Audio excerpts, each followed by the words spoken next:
Gold, trusted gold buyers. మీరు తాకట్టు పెట్టిన బంగారాన్ని విడిపించి ఈ రోజు ఉన్న మార్కెట్ ధరకు కొనబడను.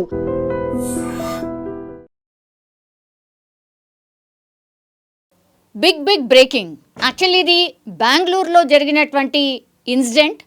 బెంగళూరు తుముకూరుకి సంబంధించిన ఏరియాలో జరిగినటువంటి ఇన్సిడెంట్ ఇది. కానీ అసలు ఈ పిక్ చూసినా లేకపోతే ఈ వార్త విన్నా సరే మనకే భయమేస్తోంది. మీరు స్పష్టంగా చూడొచ్చు, కుక్క నోట్లో మనిషి చెయ్యి ఉంది, కట్ అయిపోయిన చెయ్యి ఉంది. దీన్ని బట్టి మీరు అర్థం చేసుకోవచ్చు, ఒక భయంకరమైన మర్డర్ ఆ చుట్టుపక్కల ప్రాంతాల్లో జరిగింది. ఆ కుక్క మనిషి యొక్క హ్యాండ్ని మనం చూస్తున్నాం కదా. ఇదే పిక్ని ఆ వ్యక్తి సదరు వ్యక్తి ఎవరైతే చూశారో ఒక్కసారి షాక్కి గురైనటువంటి పరిస్థితి. కుక్క నోట్లో మనిషికి సంబంధించిన హ్యాండ్ ఏంటి అని ఆయన షాక్ అవ్వడమే కాకుండా పిక్ తీసిండు. వెంటనే దగ్గరలో ఉన్నటువంటి పోలీసులకు ఇన్ఫర్మేషన్ ఇచ్చిండ్రు.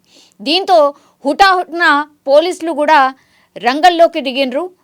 అయితే ఈ 3 కిలోమీటర్స్ రేడియస్, అంటే ఇప్పుడు ఈ కుక్క ఎక్కడి నుంచి అయితే ఈ హ్యాండ్ని తీసుకొని వచ్చిందో ఆ చుట్టుపక్కల 3 కిలోమీటర్లు వెతికినప్పుడు పోలీసులకు షాకింగ్కి సంబంధించిన ఏమంటారు, షాకింగ్ ఇన్సిడెంట్ అనుకోండి, లేకపోతే ఒక రకంగా పోలీసులే షాక్ అయినటువంటి పరిస్థితి. ఎందుకంటే ఆ చుట్టుపక్కల ప్రాంతాల్లో ఇప్పుడు ఒక హ్యాండ్ కుక్క ఏదైతే తీసుకొచ్చిందో, ఇంకో హ్యాండ్, అట్లాగే 2 కాళ్ళు, అట్లాగే మనిషి యొక్క పేగులు అండ్ మాంసం ముద్ద, ఇట్లా మొత్తం ఆ 3 కిలోమీటర్ల రేడియస్లోనే 5 ప్రాంతాల్లో ఇవి కనుగొన్నారు పోలీసులు.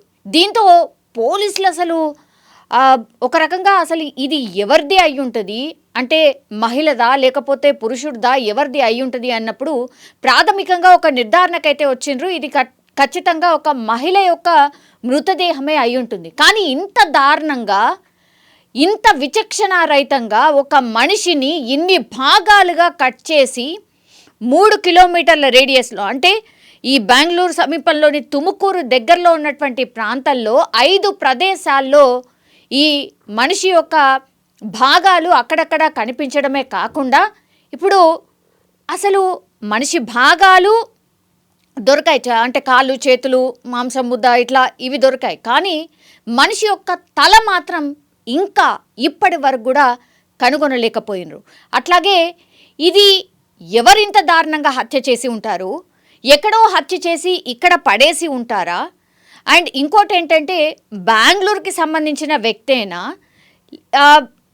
మహిళనా, పురుషుడా, ఆ డిఎన్ఏ టెస్ట్లో ఏం తేలబోతోంది, ఫోరెన్సిక్ రిపోర్ట్ ఏం రాబోతోంది, డాగ్ స్క్వాడ్ ద్వారా ఎంక్వైరీ చేసినప్పుడు ఆ చుట్టుపక్కల ప్రదేశాల్లో తిప్పినప్పుడు ఈ డాగ్ స్క్వాడే వెళ్ళి ఈ 5 ప్రదేశాల్లో ఆ మనిషి యొక్క భాగాలు గుర్తించింది. కాబట్టి ఇప్పుడు ఒక్కొక్క చిక్కుముడి వీడాలి అంటే అక్కడ దగ్గరలో చుట్టుపక్కల ఉన్నటువంటి ప్రదేశాలు ఏంటి, సీసీ ఫుటేజ్కి సంబంధించిన ఇన్ఫర్మేషన్ కలెక్ట్ చేయడం, అట్లాగే ఏ వెహికల్స్ వెళ్ళాయి, ఏ వెహికల్స్ వచ్చాయి, ఎవరైనా అనుమానాస్పదంగా కనిపించారా, ఇట్లా అమ్మాయిలాగా కనిపిస్తోంది కాబట్టి ఏమైనా అత్యాచారం ఏమైనా జరుగుంటుందా, అండ్ మిస్సింగ్ కేసెస్ ఏమైనా నమోదయ్యాయా, ఆ చుట్టుపక్కల ప్రాంతాల్లో, ఈ బెంగళూరు చుట్టుపక్కల ప్రాంతాల్లో 4 ప్రదేశాలని ఎంచుకున్నారు. అది తుముకూరు, అట్లాగే చిక్మంగళూరు ఒకటి, అండ్ ఇంకో 2 ప్లేసెస్ని ఎంచుకొని ఈ చుట్టుపక్కల దగ్గర ఎవరైనా మిస్సింగ్ కంప్లైంట్ ఏమైనా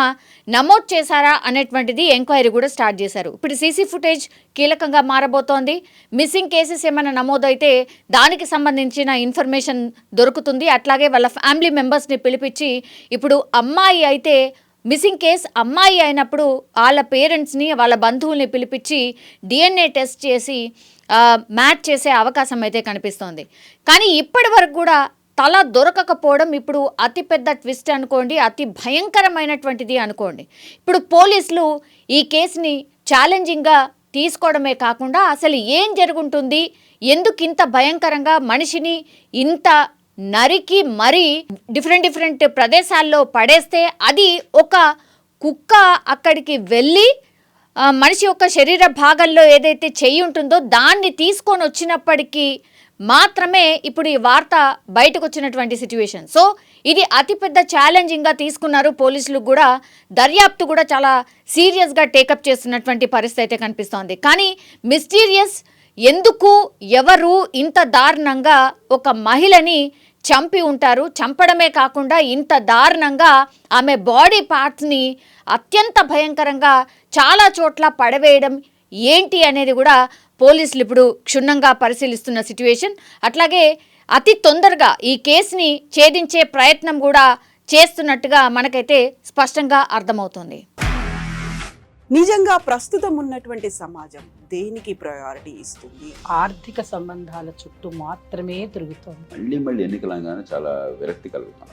మంచి అనిపిస్తుంది కదా, లేడీస్ కూడా ఛాలెంజింగ్ జాబ్స్ చేసినప్పుడు చాలా బాగుంటది. ట్రాఫిక్ అసిస్టెంట్స్ గా నియమించిన ట్రాన్స్జెండర్స్ అందరితో సాల్యూట్ చేయించుకుంటున్నారు. ఫుడ్ డెలివరీ ఇవ్వటానికి వెళ్ళినటువంటి డెలివరీ బాయ్ అనిల్ పై కళ్ళ ముందు పెళ్ళండి